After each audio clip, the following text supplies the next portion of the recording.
আপনার আপনাকে নিয়ে তারা মন্তব্য করে যারা হানাফি মানহাজের যারা বিভিন্ন বক্তব্য দেয় ইউটিউবে বা ওয়াজে, তারা বলে আপনার বিরুদ্ধে এই জিনিসটা বলে যে আপনার আরবি উচ্চারণ নিয়ে কথা বলে।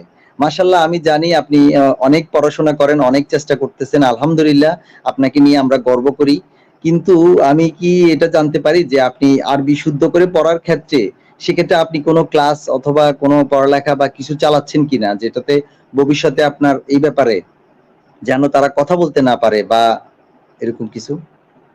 জি, আমি আমার মতো ট্রাই চলছে ভাই। আর যারা আগেকার আমার আলোচনা শুনেছে, আরেকটা বিষয় যে ভিডিওগুলো বারবার ভাইরাল করছে যে জুমার খুতবা আমার, হ্যাঁ, তো এই জুমার খুতবা তো আজকের না, ওটা হচ্ছে হ্যাঁ, এগুলো অনেক 2017 আগের। কিংবা 18, 17 কিংবা 18 সেই সময়কার। আর ওটা নিয়ে ঘোরাফেরা করছে। কিন্তু ওটা রিসেন্ট বা লেটেস্ট এখনো তো অনেকগুলো খুতবা তো ইউটিউবে পড়ে আছে। বা আলোচনা পূর্বে তোমার খুতবা প্রায় থাকে। কিন্তু ওগুলো কেন ওরা ভাইরাল করছে না? মানে কিন্তু বুঝতে হবে। তার মানে বোঝা যাচ্ছে যে উদ্দেশ্যপ্রণোদিতভাবে ঘুরে ফিরে ৫-৭ বছর আগেকার ওই ভিডিওটাকেই বারবার পোস্ট করছে যে এখানে ভুল, এখানে ভুল, এখানে ভুল। তো আমি তো কন্টিনিউয়াসলি প্রতিনিয়ত আলোচনা করছি জলসা ওয়াজ মাহফিলে। তো সেখানে তো কমপক্ষে ২-৪ মিনিট তো ১ম এ খুতবা তো বলতেই হয়, তাই না? তো জি। সেগুলো নতুনভাবে আর ভাইরাল করছে না কেন? তার মানে বোঝা যাচ্ছে যে না, পরিবর্তন হয়েছে।